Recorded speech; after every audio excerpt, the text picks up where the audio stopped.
George Floyd's death prompted months of worldwide protests against police brutality and racial injustice. The week following his death, Joshua Yeboah-Gyasi, a 22-year-old rapper, student, and my best friend, decided to take a knee in front of Philadelphia City Hall. We didn't know at the time how many people would join in solidarity, but what was clear was the message we wanted to get across. We're tired of seeing people die by the hands of those who swore to protect us, especially with impunity. Being a filmmaker, I wanted to contribute in a way that could make a real difference for minority communities. During this year-long journey, I chose to include the perspectives of 2 scholars from Penn State, the school I attend, and a crisis officer I met at the protest.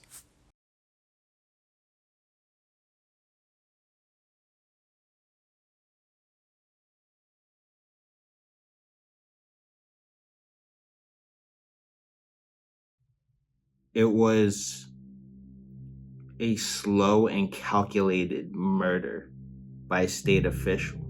I'm not a bad guy, man. In the car. I'm not a bad guy. Where the whole public could watch for almost 9 minutes as he kneeled on his neck and as George begged for his mother. I specifically remember him screaming out for his mother. Mama, a mother who had been dead for years. I can't. And I love you. I remember turning and looking at my son and recognizing that these were the moments that my grandfather had groomed me for. Instantaneous feeling of dread, because I've watched at this point dozens, if not hundreds, of police brutality videos. Actively serving this country, and this is how you're gonna treat me? Watch it. As I've tried to educate myself on national happenings and national occurrences of these police abuses. But it was so different. The tears just started to flow because I recognized how easily that could have been me. I recognized how easily in 16 more years my son will be a grown black male, and that could easily be his story if someone did not step forward to say, no, this is wrong and it needs to stop. Not now, but right now. It's so traumatic to watch people who look just like you die over and over and over. Officers conducting a drug raid burst into Taylor's home and shot her 8 times. The officer apparently using a banned chokehold on Garner. The father of 6 later died. There is growing outrage tonight after an unarmed African-American teenager was shot and killed by police in the St. Louis suburb of Ferguson, Missouri. A being who has a whole life, who has friends and family who love them and care for them. These lives aren't inconsequential. They matter.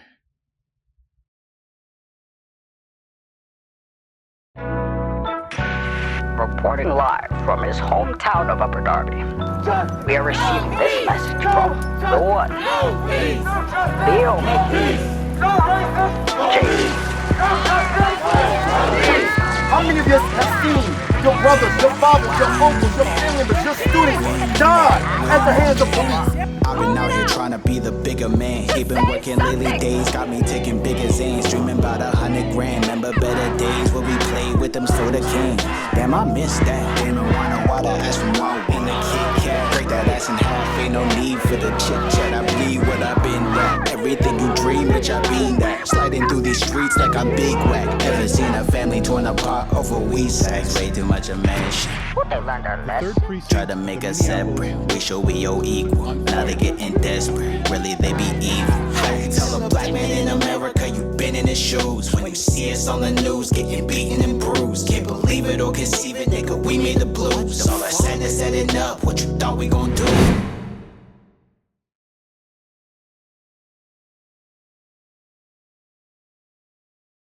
I grew up in the Washington, D.C. area. I attended schools in Washington, D.C. In fact, one of my favorite courses was a course called Social Justice. And there was an instructor there, a revolutionary instructor. Her name was Katie Murphy, who learned under another guy whose name is Robert Hoderney. And both of these folks were committed advocates, and they engaged their students in high-level discourse on social justice at a time when people assumed that children, or at least teenagers, were not capable of even understanding the issues of our time. So what they were doing was revolutionary because their expectations were that, one, the students would understand, and two, that they would even engage if they were given the opportunity to do so. And that meant then exposing us to things like protests and rallies and allowing us to make very difficult decisions like, do we get arrested today? I come from a family of people who believed that it was their moral and social responsibility to not just exist, but to create and to contribute. And I'm going to do that as much as I can. I try to use my voice in ways that are important and meaningful to me. And right now in my career, that's been through my research and through my blog. And that's the way in which I've tried to have my voice count or matter. And quite frankly, in what I'm able to teach students who take my classes. Before this, I wasn't in any sort of action groups. I was only just becoming radicalized myself. You know, often I look for the opportunity not just to speak to my people, but to speak to people of the opposite perspective who are generally white. And let them know, look, in these protests, you're not losing anything. You're gaining a future. You're gaining a future to which you should be proud of. One that will provide people with honesty, truth about what's really been happening in this country for so long and what needs to be changed. You know what? We built this country. We ain't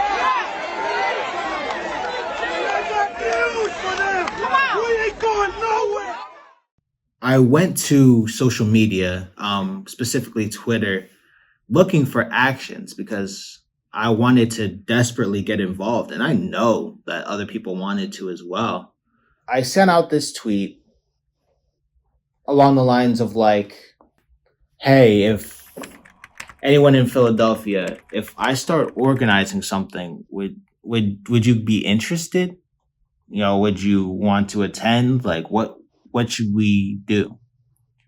And a lot of people responded saying like, yes, like we desperately want to go out and march. The impact of protests, particularly in reference to Brother Floyd, is that it was something that was seen worldwide.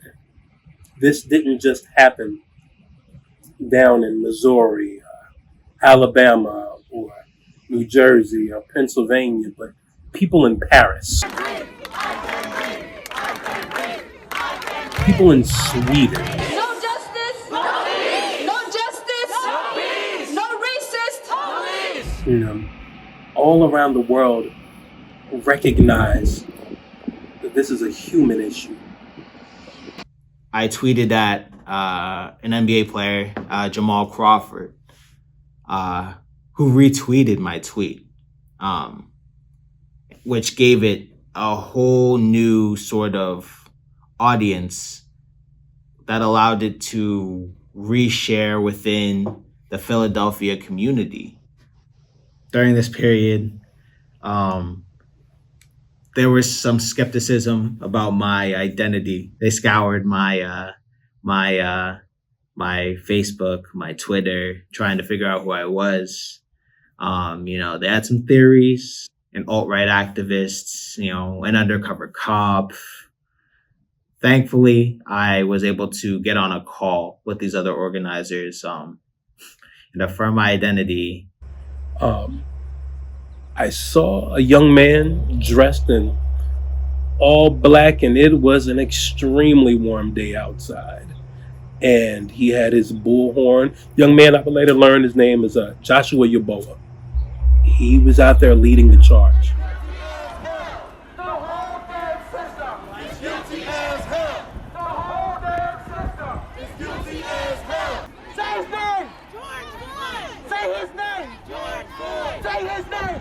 It gave further ammunition to the fruit that was needed in order for me to recognize the position that I held, not just as a black man, but as a black father. I tried to do my best in order to create an event that would uplift this community while also attempting to stay nonviolent. No peace, no justice, no peace, no justice, no peace. When I say I can't, you say breathe. I can't breathe. I can't breathe. I can't breathe. I call you. We demand better from city council, from politicians. We demand to stop killing our men, our women, our husbands, our wives, our aunts, our uncles, our cousins. I was able to come to an understanding where I would have the protest I planned at noon, and Black Lives Matter would have the protest they planned afterward. In Philadelphia, Black Lives Matter Philly says it has no affiliation with this particular protest planned for noon today. But on the protest's Facebook page, it says they will peacefully be protesting the lives that have been lost around the entire country at the hands of police brutality by taking a knee. I was worried about the government response to them. One officer is captured walking up to 3 kneeling protesters, pulling down masks, pepper spraying them in the face, and pushing one to the ground. A police officer walked towards us, and that's actually all I remember. I blacked out. Prosecutors say the officer is 12-year veteran SWAT officer Richard Paul Nicoletti.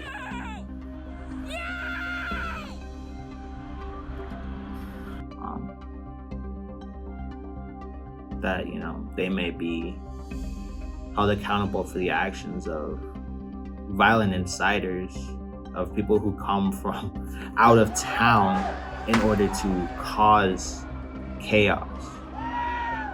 That other people who are like me may feel ready to take action, but with no particular goal set, which could quickly devolve into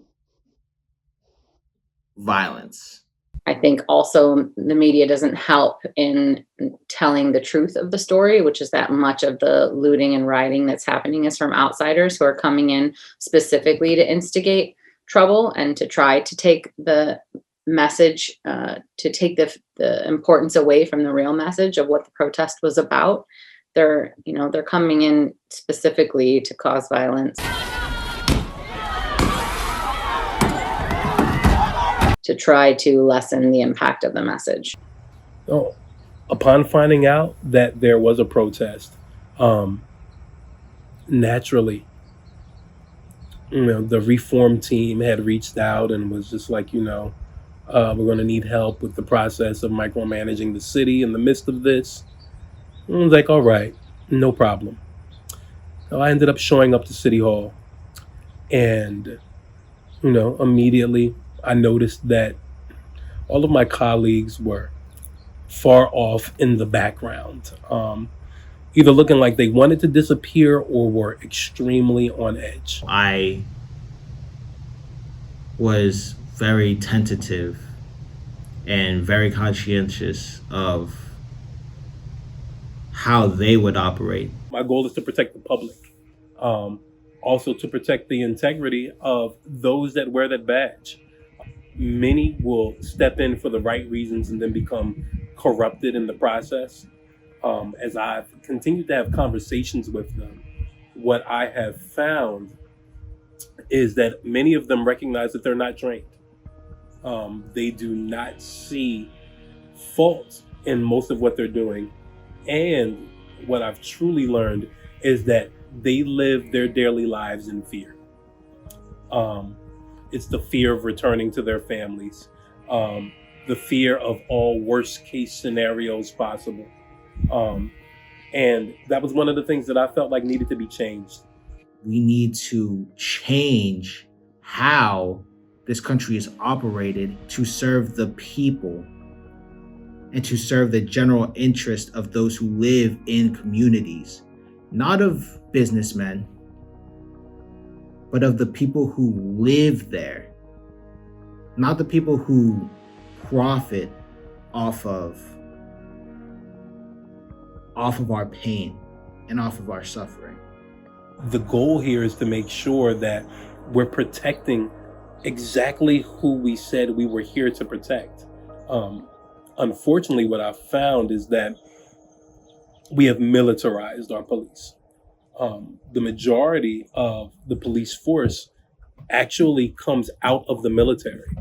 So because of that, what I've seen is that there seems to be a consistent thought process as though they're fighting the enemy.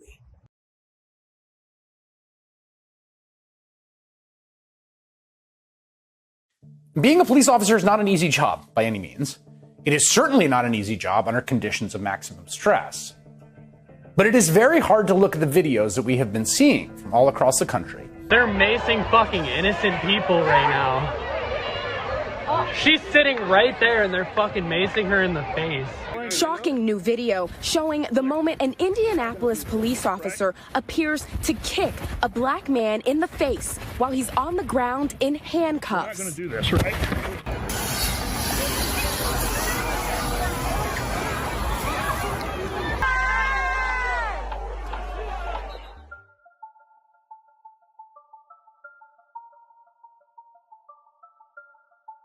I have consistent conversations with them, not just about the defunding of the police, because we have a misconception of what that means, but more so about redistributing the wealth that lands inside of police departments and then is misappropriated.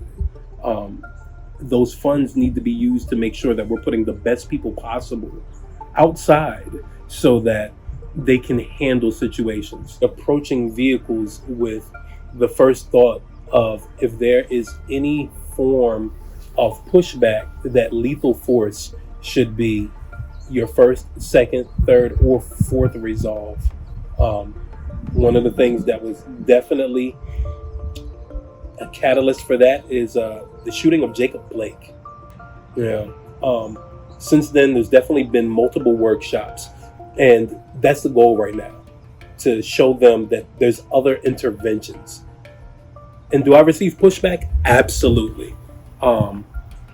Most are not fond of the idea because their only concern is with returning to their families. And as long as their only concern is with returning to our families, then we're going to continue to have problems within our police forces. And so we have to be really careful about what we read and what we see and what is truth. The online site Deadspin created this compilation of dozens of Sinclair's local newscasters recording an identical promo accusing the national media of spreading fake news. And an agenda to control exactly what people think. And this is extremely dangerous to our democracy. This is extremely dangerous to our democracy. This is extremely dangerous to our democracy. This is extremely dangerous to our democracy. So ideology is essentially a set of assumptions and ideas and beliefs about the way the world works and about the way things are. And it's constantly reinforced all around us through various discourses, through political discourses, through media, through education, through religion, all of these variety of discourses that are circulating around us that tell us the way that the world is and the way that things should be. And racial ideology is just more specific than that, right? So it's ideologies that are tied to specific racial groupings. And I think that racial ideology is what is behind the systems that we have in place in our society that impact people who live in raced bodies that are non-white differently than they affect people who live in white bodies. As excited as I am about the youth who are really taking the lead these days, and I'm happy to follow, frankly. You all are doing a fantastic job. I think it's important, it's essential really, that you also get the history. You also get the civics and government lessons that should accompany that, so that it doesn't just fizzle out, so that you have real power, real sustained movement, and real change. Currently, the country we live in is entirely indoctrinated because of the education we receive from a young age. We're taught that Columbus is a hero, that George Washington's teeth are made of wood, and that they weren't slaves' teeth. We are told from an early age about a white history, an entirely cleansed history that is romanticized, and has made slavery an afterthought when it is the sole cause of many of the injustices that occur today to Black people. So when people say, we need to stop talking about slavery and it's over and the laws have changed and et cetera, there are still byproducts that we live with today about whiteness and white men and white women that are still very much alive today. It really dawned on me this year that as I educated myself further on the history of police brutality, on local happenings like the MOVE bombing in Philadelphia, the crack epidemic, on the crime bill. There are two basic steps here. One step is you must take back the streets. And you take back the streets by more cops, more prisons, more physical protection for the people. That these things are interconnected, that these systemic racist policies that have been occurring have evolved. Why are we, the outsiders, so upset about this violence against buildings, but we're not so upset about the senseless deaths of these Black men and women? Let's be as upset about the loss of human life as we are about some windows being broken and some sneakers being stolen. When we can get to that place, then I'll say that, we've made some progress about the way that we're talking about protests and rallies. My maternal grandmother used to say it a lot, which is never leave a place if you haven't left it better than when you got there, than before you got there. And so I feel a certain responsibility to always try to improve, to contribute to in a positive way, whatever place I happen upon. This is important because to me, this is part of how I define my civic responsibility as an American, right?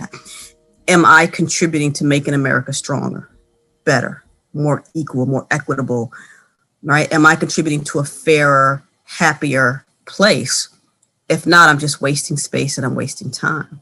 So I wanted to make sure that people walked away saying, not, oh, like, I did my part, that's all I can do. I wanted to grow their knowledge in order to say, hey, this is a pattern that has been occurring long before we were born and long before our parents were born. How can we continue to fight in order to stop the oppression of brown bodies in America and worldwide? I'm talking to my people, and I said it before. The only way to stop this, to show them that we are important, is to sit there and start Black businesses. Every other community, the dollar generates over 30 times. And the African American community, it only generates one time. That is a shame. We have babies. We have brothers, fathers, uncles who are important to us. We have to teach our children to be better. Fuck with me, baby. I'm just a nuisance. They call me crazy. They talking stupid. I'm just a black boy. Probably ain't loose. I'm just a black boy in a place that is ruthless. I'm whipping new shit. Watch for the po-po. I wanted all of the bitches, no.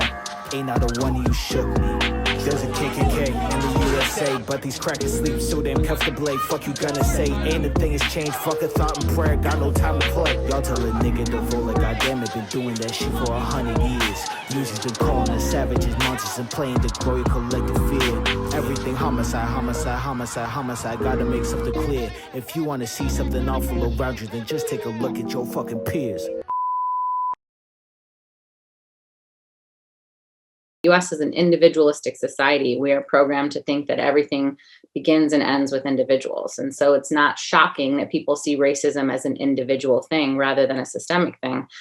Our legal system, the prison industrial complex, the education system, the school to prison pipeline, all of these are supported by discourses that have discourses that are full of racial ideology, that teach us the way that things are, and that cause us to see things differently than we would normally see them because we are impacted by these racial discourses. Whether they're true or not doesn't really matter. It is the way that they're circulated to make us believe that they're true. The system is set up for white men to be the greatest beneficiaries of white privilege, right? So the ruler, the yardstick that is used to judge all others, to judge all other behaviors, to decide what are the norms, what's normal, what's acceptable. It's always throughout all of history been judged through the lens of white men. What white men say and do is what's considered to be normal and right and appropriate. And therefore, all others are judged through that lens. And so this is why teaching on this topic is so uncomfortable, because immediately all my white male students feel like they're about to be made out to be the villains in this story, right? And the reality is that it's not the white male students in the class who are the villains. However, the system is, and the system was set up this way, and it's undeniable.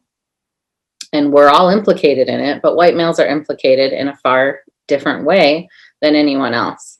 Black women, for instance, have almost as many negative police interactions as Black men, but that's rarely reported or understood. Black women have incredibly difficult circumstances related to sexual assault rates and domestic violence rates, but that's rarely discussed. And there's an expectation, in part because it's not discussed, but also in part because of the need to attend to the fact that the Black man has been so vulnerable in American society since its beginning, that the Black woman should kind of not make much fuss about their issues. And that leads to all types of health problems. It leads to an inability or an unwillingness to speak up in defense of self. And there's this sense of helplessness that many Black women experience because they're trying to be extraordinarily strong, mythically strong, really, like you would see in a DC movie or a Marvel movie, superhero strong. And we thank all of you, and we love all of you. But guess what? Until you have walked a day in my shoes as a Black woman, as a single mother, they labeled me a statistic, okay? They labeled me as a statistic. I took my own life back. I started my own business so I can take care of my babies. We need more banks. We need more schools. We need more Black doctors. We need more Black nurses. While at the same time never acknowledging any of their own strife, any of their own struggles, or any of their own limitations. Sometimes you're going to have to be 3 to 4 times better than other people in order to just get an opportunity to be in the game, let alone to be on the same playing field.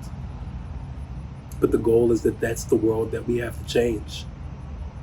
Again, the United States teaches us to believe that, right? That's this notion of meritocracy. I got this far, or I got to where I am because of my efforts. And what the reality is that might very well be true. It probably is true. You did work hard and you did achieve many of those things because of your hard work. However, along the way, if you're white, you received a slew of other benefits and advantages that you never knew about all along the way. Barriers that exist and that are there, roadblocks for other people who don't look like you or me, who don't look like me.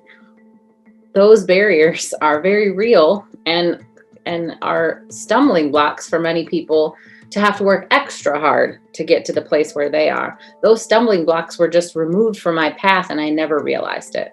Blacks are the last hired and the first fired. White males are hired based on potential. Blacks are hired based on demonstrated accomplishments. I didn't receive extra scrutiny for that job that I was trying to get. I didn't have to perform in a specific way because I was representing everyone else who looks like me.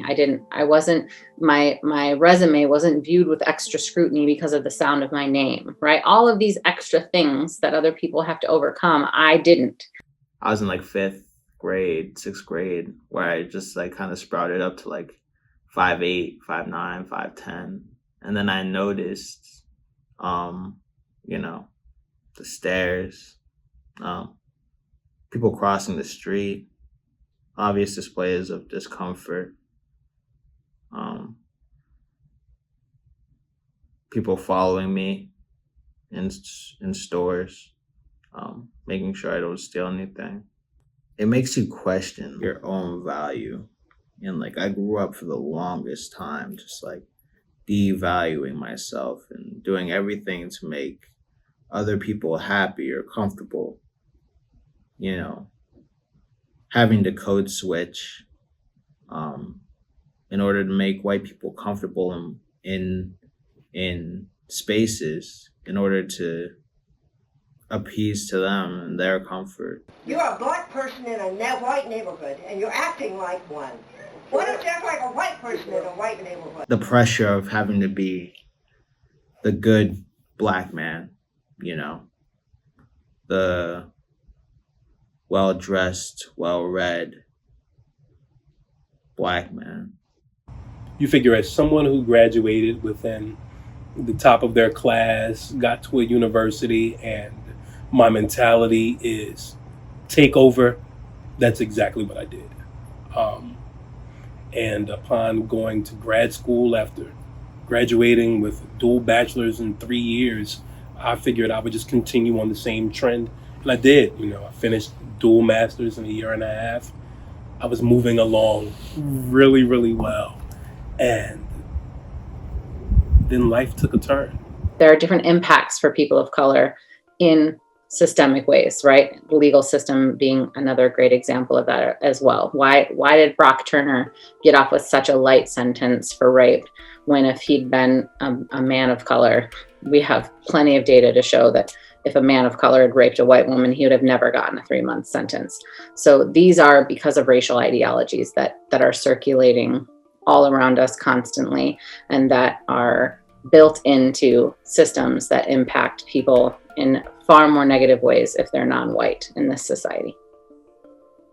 In my first time ever being in trouble, I received a 7-year sentence for conspiracy to money laundering.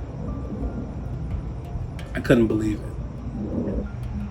I sat inside of the New Jersey State prison system in all of its worst prisons. I had my case overturned, and 10 days before it was time for me to go home, I was set up and watched my overturn then send me for additional years. Instead of going home, I watched life go by until June 24th of 2011. And the moment that they opened the floodgates, I came out with a plan. A plan that would say, this moment will not be the definition of your character as a man. Enter stage right and the light shine. Dead broke, yeah, I had to take mine. Blue JQ, my future bright as moon rays. Who they? Niggas higher than a Tuesday. Do wait, I've been grinding hard from the jump. Fuck a comma, only mama got me over the hump. New day, nigga, it's a new day. New day, nigga, it's a new day. Slang wasn't built for snitches, but built by niggas. Thought we was finished, extinguished, diminished, laid whips on the back. Made a nigga feel ashamed to be black. How can we expect them changing when they can't face it past? So it's difficult to talk about and it's difficult to discuss with white people because there's a defensiveness there of like, well, but I didn't ask for that, right? Or I didn't create the system, so it's not my fault, right? And while those things are all true, the reality is you're the beneficiary of it. I'm the beneficiary of it. So now you know, right? Now it can't just be invisible anymore. And now that you know, what are you going to do with that knowledge? So one of the things I think about when I think about the difference between allies, anti-racists, I think about allies as folks who are very sentimental about the suffering of Black people. And they're also very apologetic. There were plenty of people there who joined to take selfies, to take videos, to, scream, fuck the police. It just came to hop on the fad, to put the black square on their Instagram, and to probably absolve themselves of any feelings of white guilt that they might have. You see, that's a part of the problem. People calling themselves allies when it's trendy to be an ally. Hopping in and out of centuries of Black oppression when it's convenient. Oh, so you can convince yourself that you must be an anti-racist because you shared a post online. Allies that sometimes make me cringe are the ones who are constantly apologizing for Black people or apologizing for people of color. And it makes me incredibly uncomfortable that they think we need to be apologized for. In other words, it's not that their lens says that maybe the way that I've perceived things is based on a white supremacist lens and my own perception is off. Instead, it's let me apologize for Black people because I want you to know that they're not at fault for their bad actions and behaviors because of a history of white supremacy. Interesting. Okay, that's a good conversation starter. But what if we reframe that to my own white supremacy still prevents me from seeing or perceiving this in a way that doesn't make Black people wrong, that doesn't make me look at them as somehow flawed in this situation. Anti-racists are folks who are not trying to remind Black people all the time of how inadequate their lives are, who are not constantly trying to remind them of how pitiful their lives are, who can actually see the Black experience as something bigger, broader, and more interesting than the things that have caused us to suffer, that can kind of see us outside of the identity they've attached to themselves to help us. And I'm so happy for anti-racists. There's so many other ways to think of anti-racists as opposed to allies. But what I will say is that if you are an anti-racist, you probably understand that Black people are incredibly beautiful. You probably understand that Latino people are incredibly and vastly diverse and beautiful. And when you begin to kind of try to even process who we are as a people, your mind hurts because you realize that we're not monolithic. You realize that we are not defined by one experience. And you are so, you're so deep into it that you get lost into the beauty and the complexity of it. Whereas allies, they tend to have a very narrow interpretation of Black culture and Black people and of Latino people and Latino culture, because really, as much as they want to help, they're still very much limited by the lens that white supremacy has given them. Being Black in America isn't just different. It's not a trend. It's not something that is, cute or fun or, like, it is a reality. You are born into this country as a Black person, and that comes with baggage. That's not because of who you are, but how you look. And historically, how people who look like you have been treated. The people who carry around a badge similar to mine don't have the same perspective. They have not lived the same lives. And I recognize that they've gotten to a point where they're yelling Blue Lives Matter. But that is a job. Blue is not a people. Our issue is that they don't recognize the human issue that's going on here. This is bigger than just being Black. This is not a conversation that works very well if all we're doing is having open dialogue about something that makes us so very unequal in society, and just expecting that somehow that lack of equity is irrelevant. My task is to give voice to a world of seething hostility, right, that lives beneath the surface of our lives.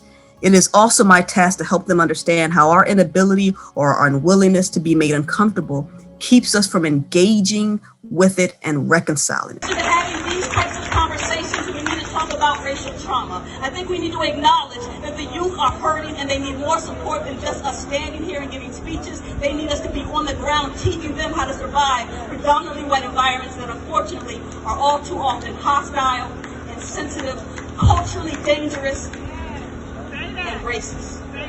One thing I don't like is when social justice educators like myself, and especially those who do not identify as Black or a person of color, they kind of weaponize the language of resilience.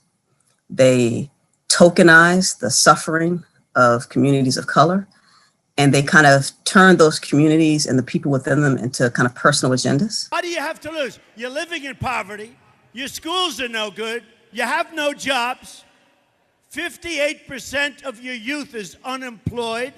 They're disproportionately uninsured in the African American community, disproportionately make up the essential jobs that they can't do at home. You got more questions, but I tell you, if you have a problem figuring out whether you're for me or Trump, then you ain't Black. It's really patronizing, and it's also disruptive, because when you don't respect the trauma that is associated with the issues that people are dealing with, especially young people, because young people don't necessarily always understand the toll of what's happening in real time. And that's good, because that means that they are galvanized and energized, and they're on the front line and they're fighting, right? That's why they don't have time to kind of think about, what is this doing to me psychically, emotionally, physically? Because of that, I had to speak with no worry and no qualms of colleagues, what they would think of me within the locker rooms. In fact, probably my most prominent statement was, I got a little badge on my hip, and I don't give a damn about this badge, because I was a Black man first. They know the name on this badge, and before the name on that badge, I was a Black man first. Amen. And I'm a Black man every day that I wake up. I think the violence of racism, like, in all of its forms, the worst part of the violence of racism is this constant way that women of color are unseen, that men of color are unseen. On one hand, we see men as dangerous, as threats. On the other hand, we don't see them at all. Women of color, we see them when they are helping meet a need, but we don't see them when they're not useful to us, right? So making sure that these individuals have a platform for visibility, making sure that they know that they're not alone and that there's kind of hope and help out there for them. It's something that's very prevalent within minority communities and undiagnosed, because many either don't have the medical care to be able to make sure that they can get a proper diagnosis, or just the stigma overall that goes into our community. So many either go misdiagnosed or undiagnosed, but still have to deal with the social issues that are involved with the behaviors that generally we don't consider to be part of the norm. How do we even help them understand that they're important enough to take care of themselves? Very often I go into Black communities and Latino communities and I say, it is a revolutionary thing that you take care of yourself. Because since the beginning of our time here in America, we have been taught it is our responsibility to take care of everybody else. But I'm going to give you and introduce you to a revolutionary concept, the importance of self-care, that you matter, that you're worth it. And that beyond healing the world, beyond contributing to these conversations in productive ways so that people who do not identify as people of color can learn, let's also prioritize your health and your well-being. All right. Sometimes in our zeal to bring these issues to the forefront, we forget that there's actual real trauma attached to the experiences of people of color. And here's what I like to say about that then. If we're talking about a sexual assault survivor, you don't walk up to a sexual assault survivor and say, hey, listen, you're a survivor, so I thought maybe you'd want to chat with me today about rape and the statistics and what it looks like in certain communities. Would you be open to that conversation? Let's talk about it. You wouldn't do that, right? You would expect that you should have some boundaries. You should have some boundaries. And those boundaries are intended to respect the fact that this is a very significant event that happened in this person's life, and it was probably disruptive. And so you don't decide when that person talks about it. You let that person bring it to you or not at all. And so it's not just, hey, let's talk. It's, can we talk in a way that's responsible and respectful to people's health? And this is important, especially for folks who are, for instance, college professors who want to engage their youth, and they're saying, hey, we want to engage Black and Latino youth in these, they're excited. Let's use their energy. Let's get them out there on the front lines.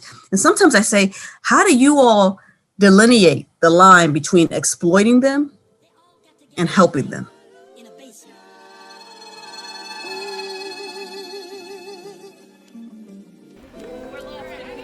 The brothers, they all got together one night in the basement and they said, we got to find a new way.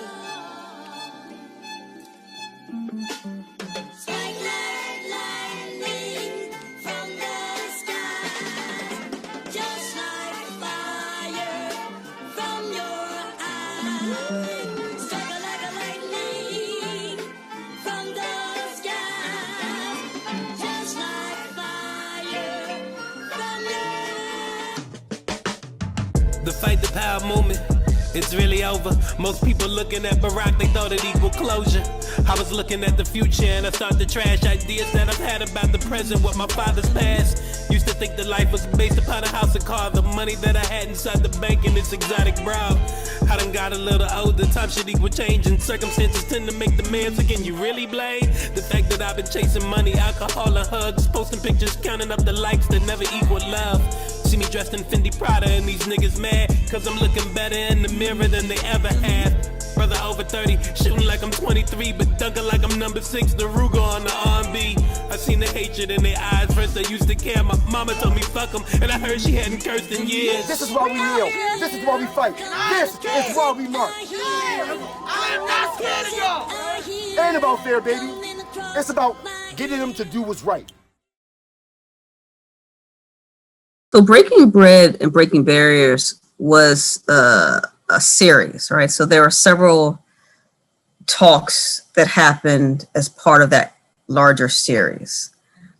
In some cases, we partnered with schools or community groups where they sent their members to attend, and then it was just an open session for everyone else. And there were a variety of topics ranging from, student success, specifically or particularly for students of color, to racial trauma in Black and Latino communities, to parenting in the age of COVID and police brutality. Right? It's a very candid space, a very compassionate space. We're not there to ego stroke. We're not there to make allies feel better about themselves, but we're also not there to browbeat or punish people or make them feel bad for even showing up into the space, right? So in other words, our agenda is neither to prop anybody up or to beat them down. It's just to have earnest engagement on our terms. And I got to tell you, I think that is essential to a conversation like this. I've been to different kind of transformational dialogue groups, and I don't mind them. They're not overtly problematic. But when you bring people of color and people who are not of color into a space and you say, well, let's just have open discussions of race, the burden almost always falls on the person of color, because that's how this country has set up the conversation before you all ever got there. So it was important for us to be able to have these conversations on our own terms, as opposed to saying, we're going to come into this open dialogue on race, knowing that we're talking as the descendants of enslaved people with the descendants of slave masters. Courtesy or consideration is what polite people do. But systemic change will disrupt the status quo and bring tensions to the surface, often making polite people uncomfortable. Pushing oneself into this space and compelling others in positions of privilege to do the same, that's what anti-racist, trauma-informed people do. Comfort is not the priority. So my comfort with discomfort helps me do this work. But your comfort with discomfort, teachers' comfort with discomfort, allies' comfort with discomfort is what brings us to a resolution, is what helps us get to a point where we actually do something meaningful in society. We've all got to get a little bit more comfortable with discomfort. And once you can do that, then you're probably going to see the transition from ally to anti-racist. This generation is not my grandparents' generation, right? Pretty much they're saying, I will slap fire out of you if you think that you are going to treat us how you did them. And the pushback from that has been harsh. I have watched numerous politicians continue either with the exact same rhetoric, from not denouncing white supremacy to saying, stand back but stand by. Who would you like me to condemn? White supremacists and right Proud Boys, stand back and stand by. To, feeling as though they're losing something when you're not losing anything. When I go to a march or when I go to a protest, that is more or less performative activism, right? I'm showing a sign of good faith. I'm making it clear where my loyalties are, and that's fantastic, and that's important. But it's also important to understand the history of the problems and the different approaches available to us to solve them. So what I'd love to see happen from all of this protesting that we're witnessing happening around us, most of which is led and organized by young people, is that collectively their voices matter, that we can force police forces to make systemic change. We can force mayors to make change in their cities to affect the local politics in a way that will not continue to disenfranchise Black and brown bodies in these cities. The issue within the community is the lack of a conversation between those that don't look alike.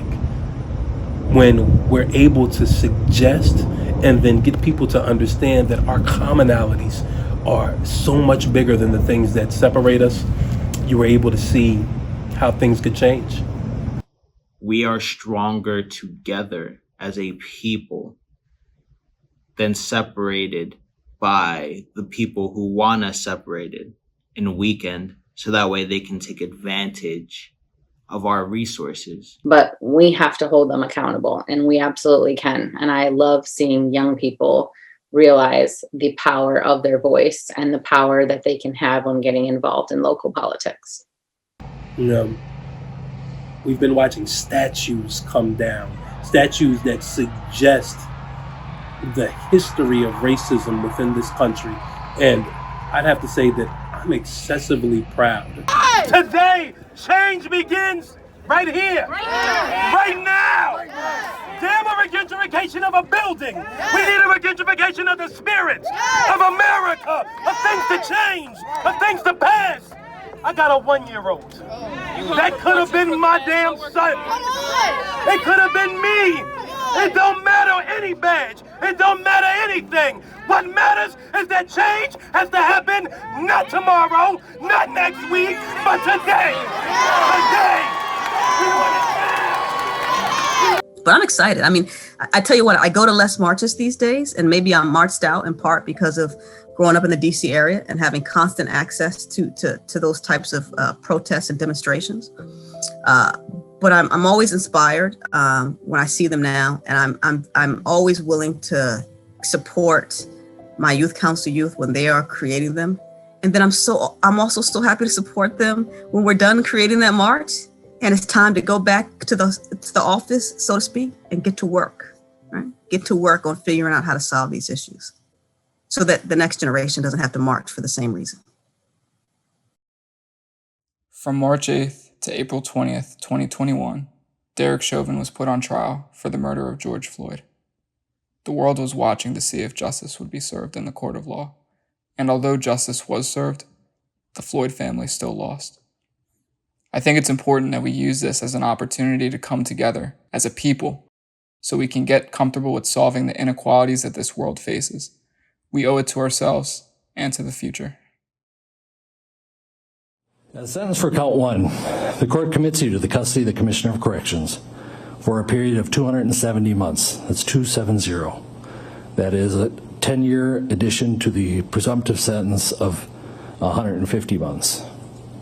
This is based on your abuse of a position of trust and authority, and also the particular cruelty shown to George Floyd. You are granted credit for 199 days already served. Pay the mandatory surcharge of $78 to be paid from prison wages.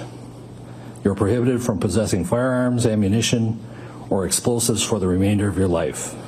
All right, thank you. We are adjourned.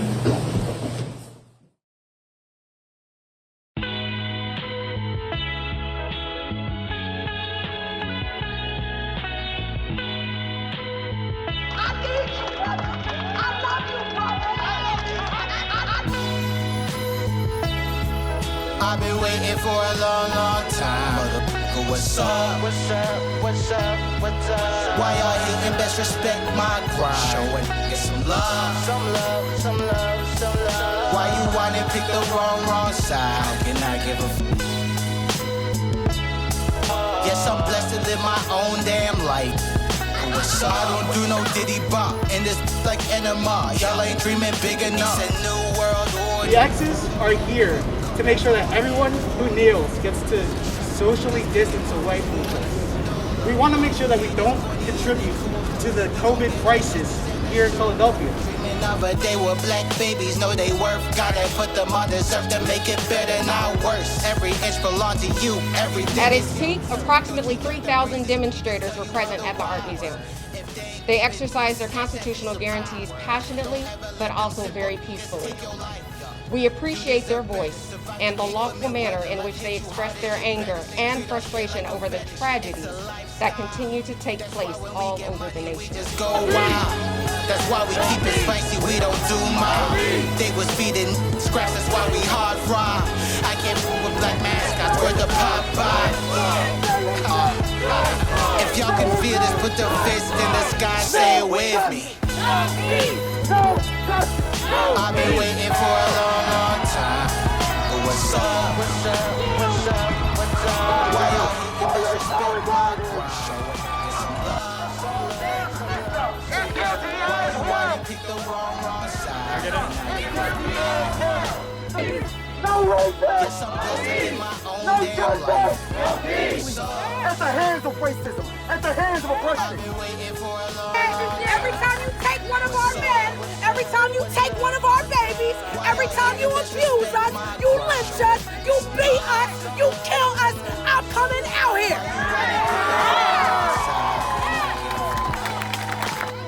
It's time for a change.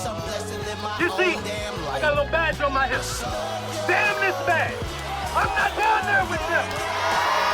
I'm standing there with you. I'm with you right now.